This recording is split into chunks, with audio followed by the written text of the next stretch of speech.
Hello, everyone. I'm Summer, and welcome back to my channel where we talk about business, building a business that supports the life you want. This is a part of my Teach Me Something playlist. These are conversations that I have with experts who help us see our business through a smarter lens. So don't hustle for hustle's sake. Bring in clarity, strength, and long term thinking. Today's episode is especially important for business owners who are really very busy in their business that they rarely get the time and space to step back and look at the bigger picture. My guest today is Joe Alvarado. He's the founder of Profit Be Navigators and building stronger businesses together. Joe works with mainstream businesses like roofers, plumbers, coffee shop owners, and service businesses that keep our communities running. His background includes a lot of things. I'm so impressed telling you that he's run a small fabrication shop. He served in the US Navy. He worked in engineering, project management, and consulting with Fortune 500 companies. This guy is like simply wow. What makes his work so powerful is he brings all of that experience back to small business owners. He helps them uncover hidden profits, helps them strengthen operations, and helps them prepare for growth and exit with confidence.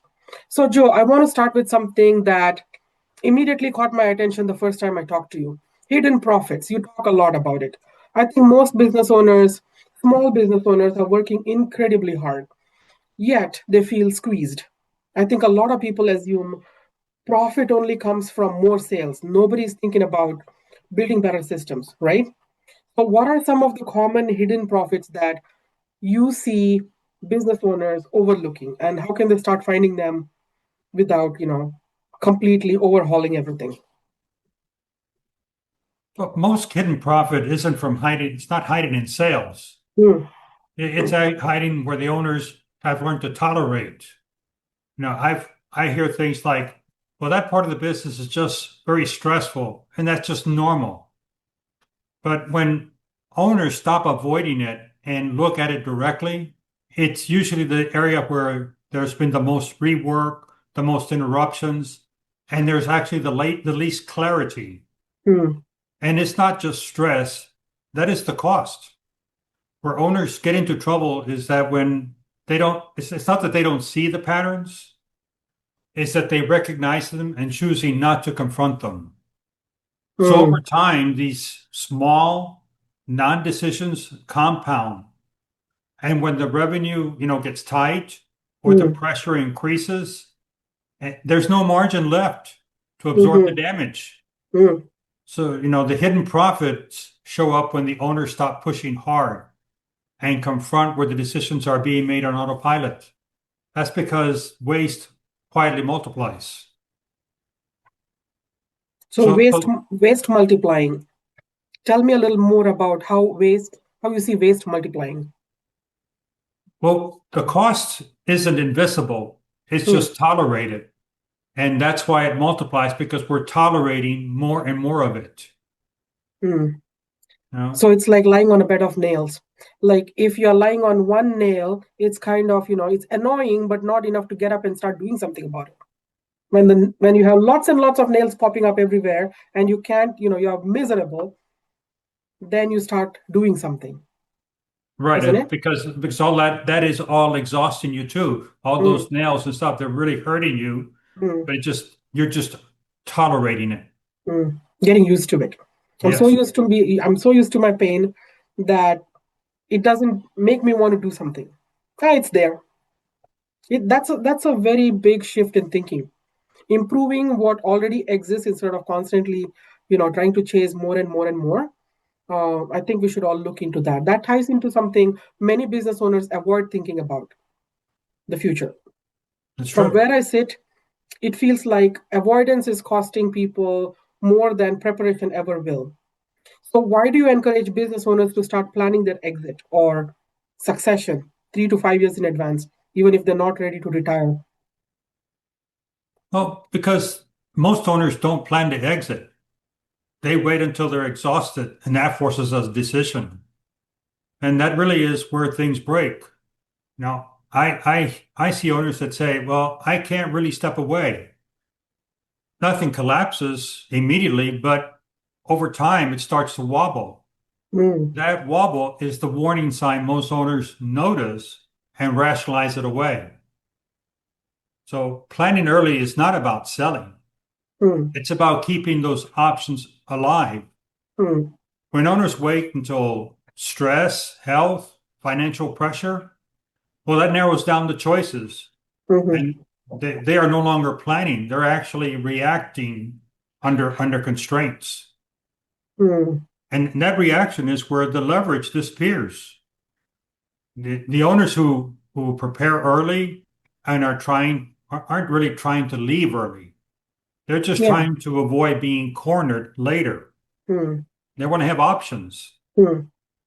Because once you're reacting under a constraint, that leverage is gone. Yeah, I wish I had thought about my doggy daycare much in advance. I ran a doggy daycare for 7 years, and the first 6 years were very lucrative. And there's no way I was going to give that up.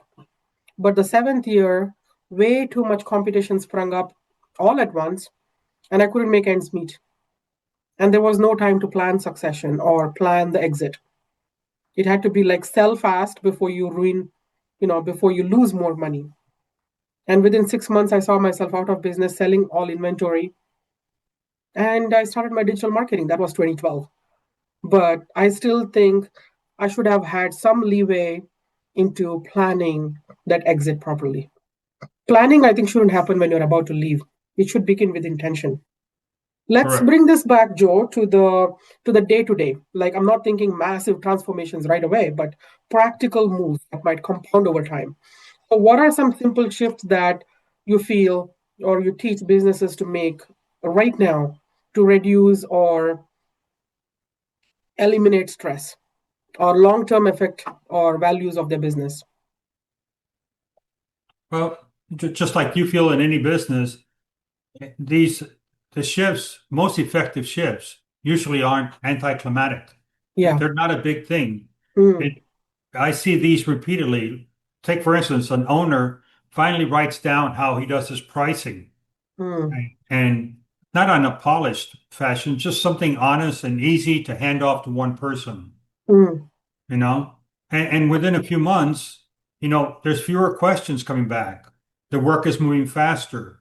And the owner realizes that much of that mental energy he was burning every day, you know? mm, mm. And that's really the fundamental shift, removing yourself from the bottleneck, you know? Removing yourself from the bottleneck. Tell Yeah, me if more. the owners can learn to step away, Mm, if they can't step away from one decision, that's not mm, dedication. That's the mm, signal. That's a risk signal. So that deliberate handoff is building stability, mm, and that stability is what preserves the options. mm. And someday we got into a conversation about how a business can make 10% more income. How what do you teach your clients how to do that? To take more, 10% more is actually going back to the first thing we discussed, and that is being able to make decisions. Mm, You know, well, actually, it's the cost of waiting. Sometimes, mm, that cost of waiting isn't just neutral. mm, A lot of owners, and this is where that small change, they assume that, well, if I don't make a decision, nothing really changes. We're just delaying that. mm. But waiting is a decision, That is and true. it's Yeah. actually the most expensive one, Mm, you know.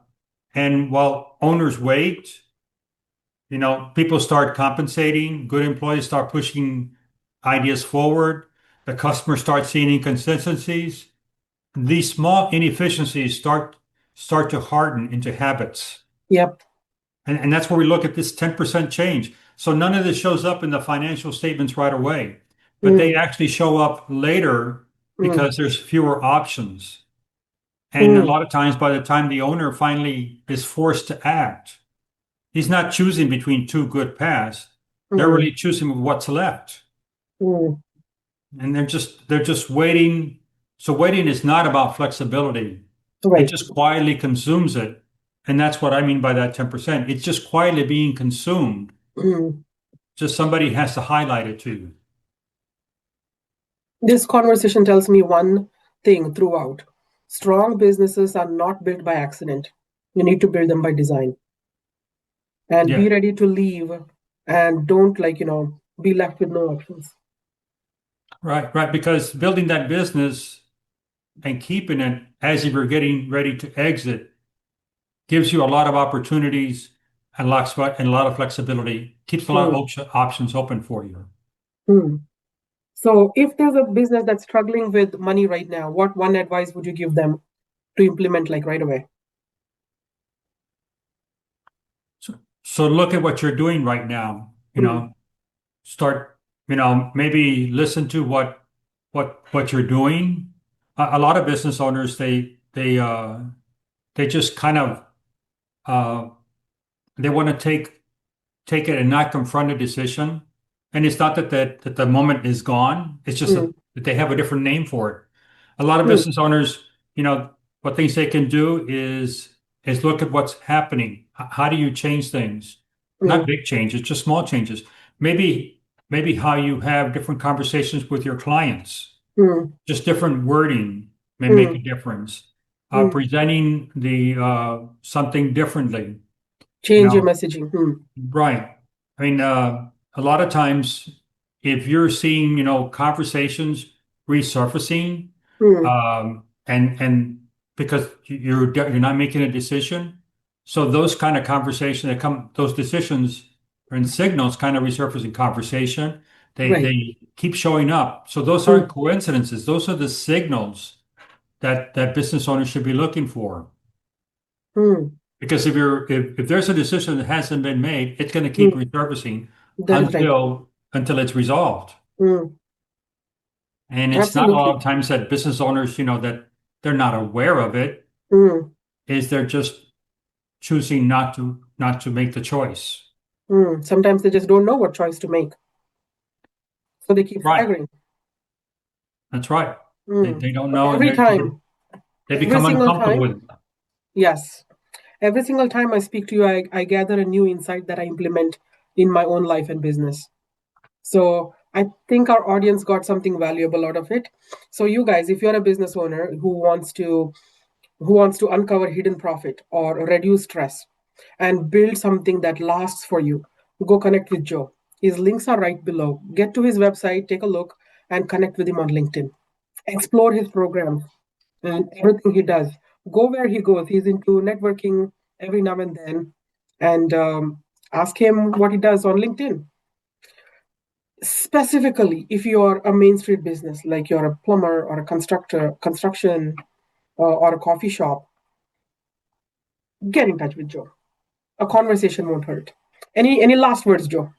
Yes, thank you very much for joining me. And I just want to tell the business owners is what you don't confront early Mm, doesn't stay neutral. It mm, quietly removes options you wish you still had. mm. So thank you very much for having me. Thank you, Joe. And if you guys are enjoying these Teach Me Something conversations, make sure you subscribe to this channel. Every episode is about helping you build smarter and lead stronger and create businesses that truly supports your future. I'll see you in the next one.